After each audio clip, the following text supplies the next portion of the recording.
marilah kita panjatkan puji dan syukur kehadirat Allah Subhanahu wa taala karena atas berkat rahmat dan hidayahnya kita dapat berkumpul di pertemuan ini. Salawat serta salam kita sanjungkan kepada Nabi kita, Nabi besar Muhammad Sallallahu Alaihi Wasallam, dan mudah-mudahan di kemudian hari kita dapat berjumpa dan mendapatkan syafaat. Mudah-mudahan kita termasuk umatnya. Amin, amin ya rabbal alamin. Anak-anak peserta MPLS tahun 2020, pertama-tama saya ingin mengucapkan selamat datang dan selamat bergabung dalam keluarga besar SMA Negeri 1 Cikembar Kabupaten Sukabumi. Mudah-mudahan petualangan pembelajaran kalian di sekolah ini selama 3 tahun akan menjadikan pengalaman yang berharga dan memberikan kehidupan yang baik buat kalian semua. Izinkan saya untuk memperkenalkan diri. Nama Bapak adalah Indra Samsudin SPD MPD. Pada kesempatan kali ini saya akan menyampaikan materi MPLS yang berkaitan dengan bidang kurikulum, yaitu mengenai pembelajaran virtual. Ya, anak-anakku yang sangat Bapak banggakan dan Bapak cintai, di sekolah kita mengenal ada bidang kurikulum, ada bidang kesiswaan, bidang humas, dan bidang sarana dan prasarana. Nah, salah satu dari bidang itu adalah bidang kurikulum, di mana kurikulum akan memfasilitasi, akan mewadahi semua kegiatan belajar mengajar untuk memudahkan kalian mendapatkan pengetahuan. Kurikulum mengatur semua aspek dari mulai kepala sekolah, guru, tenaga kependidikan, hingga kalian sebagai peserta didik untuk kami bina, kami bimbing sehingga menjadi lebih baik. Nah, apa saja sih tugas kurikulum? Baik, di sini akan Bapak sampaikan satu persatu. Tolong diingat ya. Tugas kurikulum yang pertama yaitu memahami, mengkaji, dan menguasai pelaksanaan dan pengembangan kurikulum 2013. Kemudian, tugas yang kedua adalah menyusun pembagian tugas guru dan jadwal pembelajaran. Jadi, guru yang mengajar, termasuk mata pelajaran apa, itu kita yang menentukan.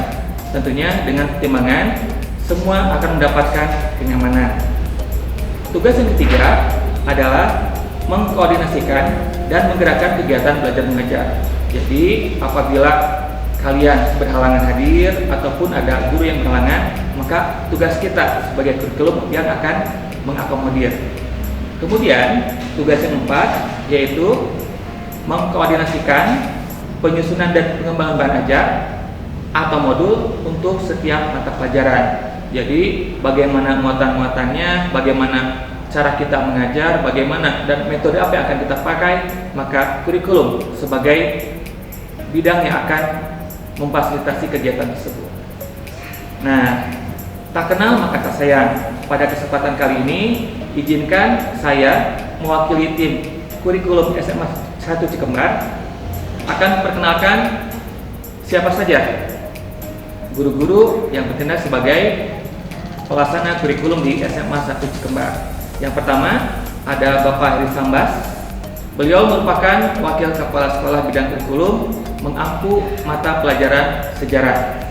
Kemudian beliau memiliki staf, kurang lebih ada 3 staf yang akan membantu pekerjaan beliau. Yang pertama adalah Bapak Iwan Ridwan. Beliau mengampu mata pelajaran geografi.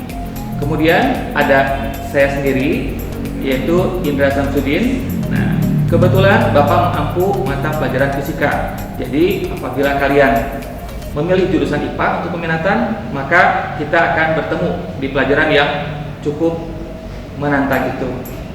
Kemudian ada rekan saya yang mungkin cantik satu-satunya, yaitu Ibu Kania. Beliau mengampu mata pelajaran bahasa Indonesia. Nah, itulah tim kurikulum SMA 1 Cikembar yang akan mengakomodir, yang akan membimbing dan akan mengurusi kegiatan belajar mengajar selama kalian bersekolah di SMA 1 Cikembar. Nah, anak-anakku, pada kesempatan kali ini topik yang akan Bapak ambil adalah mengenai pembelajaran virtual. Tentu sebagian besar dari kalian sudah mengetahui bahwa kita dari bulan Maret itu mengalami pembelajaran jarak jauh. Kalian tidak bisa bertemu dengan teman-teman, kemudian tidak bisa melakukan aktivitas seperti biasa dan diam di rumah saja. Banyak tugas menumpuk, ya itu adalah risiko. Dan mungkin kejadian ini kejadian luar biasa. Mudah-mudahan kita bisa mengambil hikmah dari apa yang terjadi. Nah, untuk awalan di sini akan ada perihal apa sih COVID itu. Baik. COVID merupakan penyakit yang diakibatkan oleh virus. Semua tahu, virus ini menyebar dengan sangat cepat, dimulai dari kota Wuhan, China, kemudian menyebar ke berbagai negara, termasuk kita di negara Indonesia. Nah, penyakit ini seperti penyakit flu pada umumnya, di mana gejalanya sama seperti kita terkena flu. Apakah kita merasa demam, kemudian kita tidak enak badan, kemudian suhu yang sangat tinggi dari tubuh kita, dan mungkin kalian suka perhatikan kalau kita main ke mall, kita akan ditembak oleh termometer tembak. Nah, ketika suhu kita 37,5 ke atas, berarti kita dinyatakan terkena atau diindikasikan terkena COVID. Wah, sangat menakutkan bukan? Nah, kemudian selain itu, kalau kalian perhatikan Bapak Ahmad Yuryanto setiap hari membacakan jumlah yang meninggal, kemudian jumlah yang terinfeksi, hingga jumlah yang sembuh. Nah, itu kan cukup menakutkan juga. Mengapa? Oh, ternyata penyakit ini bisa menyebabkan kematian, sehingga tidak bisa kita anggap remeh begitu saja. Nah, selanjutnya, kalian mungkin sekarang diwajibkan untuk memakai masker kemana-mana, atau mungkin memakai alat pelindung wajah. Nah, tentunya hal itu bukan tidak mungkin dilakukan, karena salah satu cara penularan dari penyakit COVID-19 adalah dengan infeksi yang sifatnya menyebar di udara. Jadi ketika kita berinteraksi atau berkumpul pada orang banyak, nah berarti kita bisa melakukan antisipasi. Jangan sampai penyakit yang menular melalui udara ini sampai ke kita, karena perlu diwaspadai, sampai sekarang belum ada obatnya, meskipun yang sembuh itu ada setiap harinya. Kemudian mungkin kalau kalian perhatikan, berbicara mengenai penyakit COVID, ketika ada orang baru, tidak langsung gitu saja dia dimasukkan ke dalam lingkungan, karena ada masa inkubasi kapan penyakit ini bisa menular. Biasanya sekitar 14 hari ketika ada orang baru. Nah, tidak langsung dibiarkan begitu saja, tapi dia diisolasi untuk kemudian tetap diawasi apakah dia menunjukkan gejala terkena penyakit COVID-19. Nah, kemudian apa efeknya bagi kita sebagai insan pendidikan?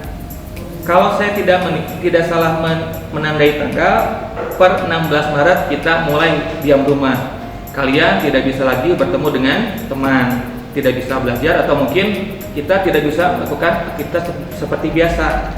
Nah, biasanya kalau kita di kehidupan normal, kita dalam pembelajaran itu bertatap muka, kemudian kita mendapatkan tugas yang sifatnya terstruktur dari guru, juga kita mendapatkan pelajaran mandiri. Namun semua berubah ketika COVID menyerang. Jadi sekarang semuanya serba online, semua serba virtual, dan kita ada keterbatasan. Nah, masalah yang dihadapi bukan hanya pada dunia kerja, pada bidang pendidikan pun jelas sangat berdampak.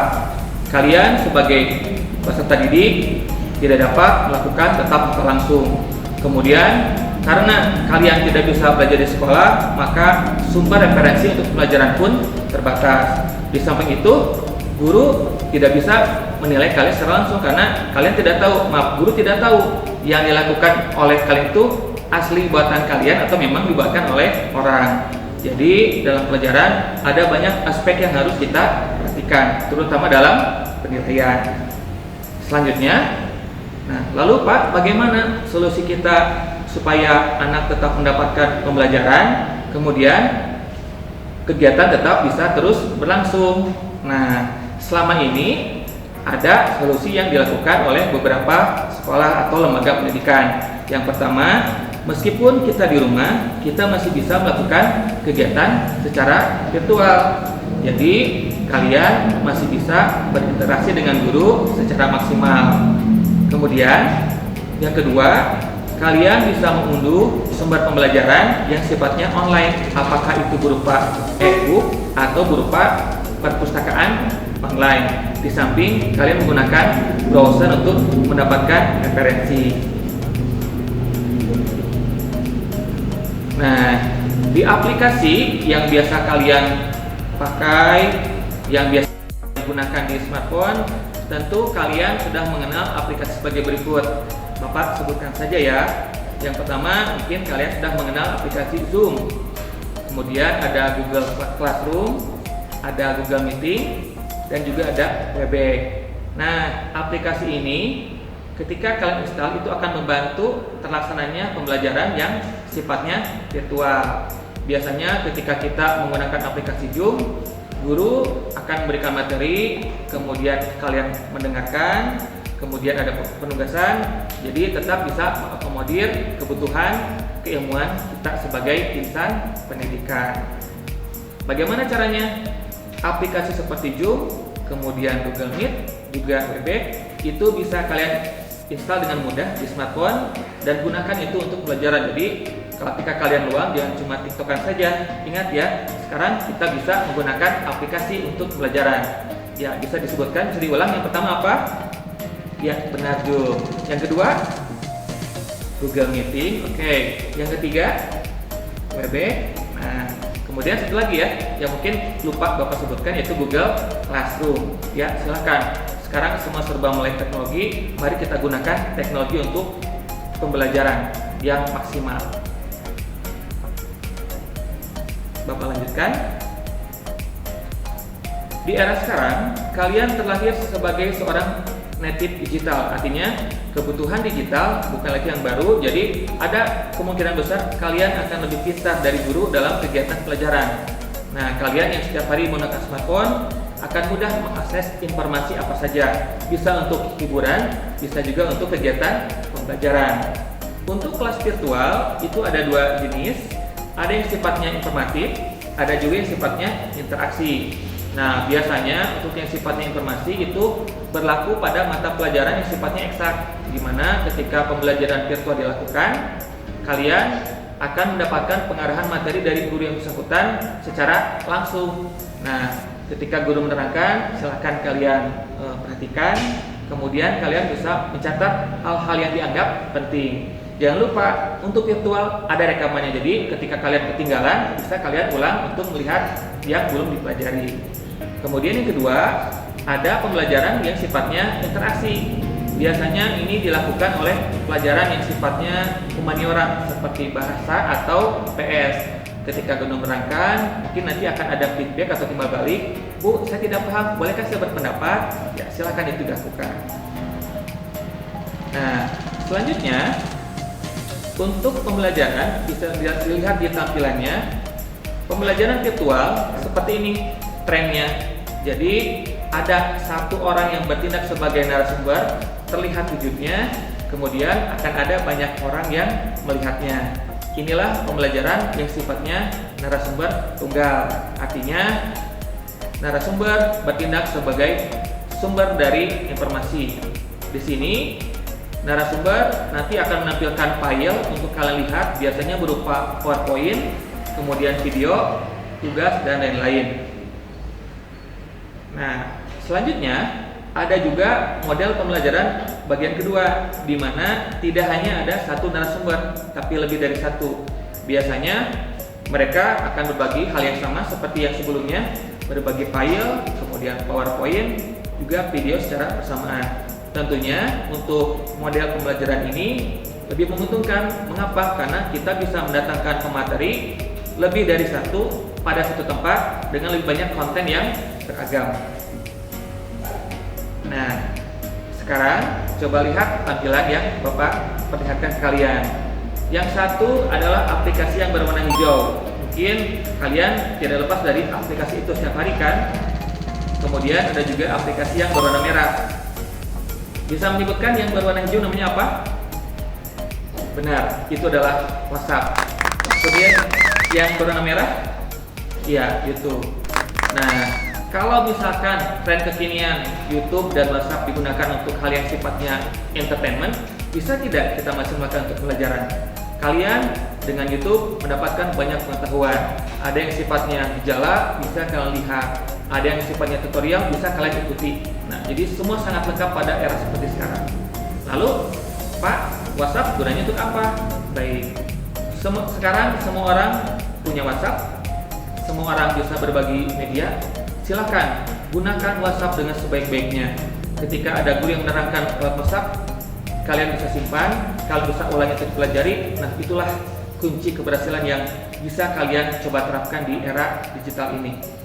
Kuncinya adalah konsisten pada perkembangan teknologi dan bagaimana cara kita menggunakan teknologi tersebut. Nah, tampilan selanjutnya silakan dilihat.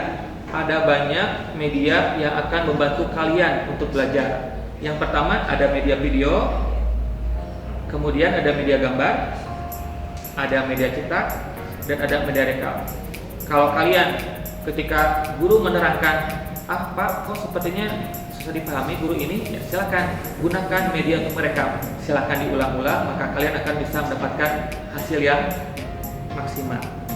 Semua tergantung kalian. Terserah kalian bagaimana cara kalian optimalkan, memaksimalkan multimedia yang ada.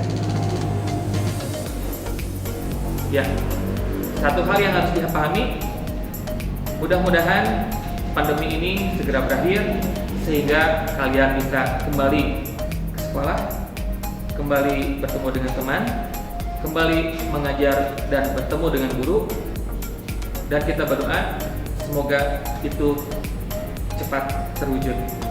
Mungkin itu yang dapat Bapak sampaikan. Mohon maaf apabila ada banyak kekurangan. Wabillahi taufiq wal hidayah. Wassalamualaikum warahmatullahi wabarakatuh.